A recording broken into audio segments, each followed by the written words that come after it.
এখন কিন্তু আমার বেশিরভাগ মর্নিংটা শুরু হয় সুন্দর সুন্দর কালারিং ফুল, সুন্দর আকাশ, সুন্দর পরিবেশ বা সুন্দর প্রকৃতি বলতে পারো। চুন্নিমুন্নি তো আছেই, আর আছে ছোট্ট বাপিকে নিয়ে। এইগুলোকে নিয়ে আমার মর্নিংটা শুরু হয়। হ্যালো এভরিওয়ান, গুড মর্নিং সবাইকে। কেমন আছো তোমরা সবাই? আশা করি খুব ভালো আছো। আমিও খুব ভালো আছি তোমাদের ভালোবাসায় আর ঠাকুরের আশীর্বাদে। আর মন যখন খারাপ হয় উঠে যায় ছাদে, আর সুন্দর সুন্দর দূরের ফ্ল্যাটগুলো দেখলে না আরও মন ভালো হয়ে যায়, খুব ভাল লাগে। বাপির মানে মুখের থেকে ফুলটা দেখো কত বড়, কি দারুণ লাগছে তাই না?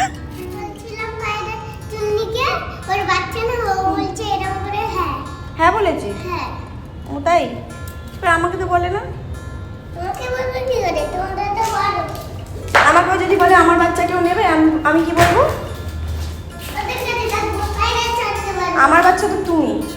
যদি কেউ বলে যে আমার বাচ্চাটাকে নেবে, তখন আমি কি বলবো? বলবো, বলবো, দেবই না।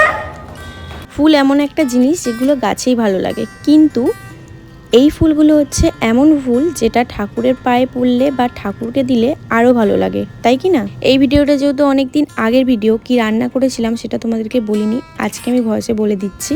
আমি করেছিলাম চাল কুমড়ো দিয়ে, মাছের মাথা দিয়ে, চিংড়ি মাছ দিয়ে করেছিলাম। এটা ঝালঝাল করে, একদম ঝালঝাল করে লটিয়া মাছের টোপকা করেছিলাম। আর করেছিলাম ইলিশ মাছ ভাজা, তার সাথে তেল, আর পাতলা করে জ্যান্ত মাছের ঝোল, আলু পেঁপে এই দিয়েই করেছিলাম। ভাত তো থাকবেই। আর সেই দিন আকাশটা ছিল পুরো পরিষ্কার পরিচ্ছন্ন, আলো ঝলমলে, সুন্দর মেঘে ঢাকা ছিল, সাদা মেঘে।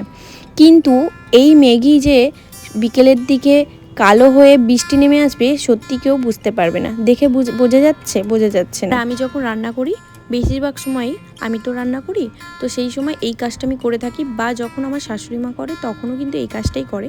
আমি দেখেছি যেটা সেটাই বলবো। আর এই কাজগুলো কারোর থেকে দেখে শিখি আমরা, কেউ বললে শিখি, বা কেউ করছে সেটা দেখে আমরা করি। আর জানো তো, আমি যে ফ্ল্যাটে রেন্টে থাকতাম সেখানে কিছু মানুষ আমার খুব পরিচিত হয়ে গেছে, আর তারাই কিন্তু আমাকে কিছু ভালো কাজ শিখিয়েছিল। যেমন ধরো, রান্নাঘরের ওভেনটা কোন দিকে রাখাটা শুভ বা অশুভ সেটা তো অবশ্যই শিখেছি, বা রান্না হয়ে যাওয়ার পর সুন্দর করে পরিষ্কার পরিচ্ছন্ন রাখাটাও সেটাও শিখেছি। তারপর দুপুরে খাওয়া দাওয়া করে বাপিকে ফল কেটে দিয়েছিলাম, যেহেতু ওষুধ খাচ্ছে। ওষুধ খাওয়ার পর কিছুক্ষণ পর আমি ফলটা কেটে গুছিয়ে ওর কাছে দিয়েছিলাম।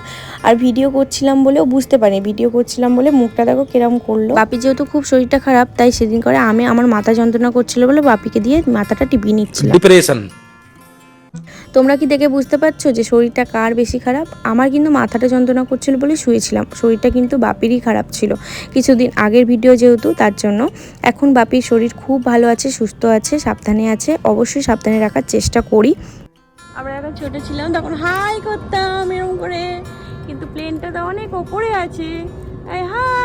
তখন প্রায় 5:45 মতো বাজে, সন্ধে। তখন আমি উঠেছিলাম ছাদে, আর এত সুন্দর লাল আকাশ দেখবো ভাবতেই পারিনি। তারপর চলো আজকের মতো টাটা, আমি ওকে ডক্টর দেখাতে যাচ্ছি, নেক্সট ভিডিও শেয়ার করব। টাটা সবাইকে, ভালো থেকো তোমরা, সুস্থ থেকো, সাবধানে থেকো, আর আমাদের পাশে থেকো। টাটা।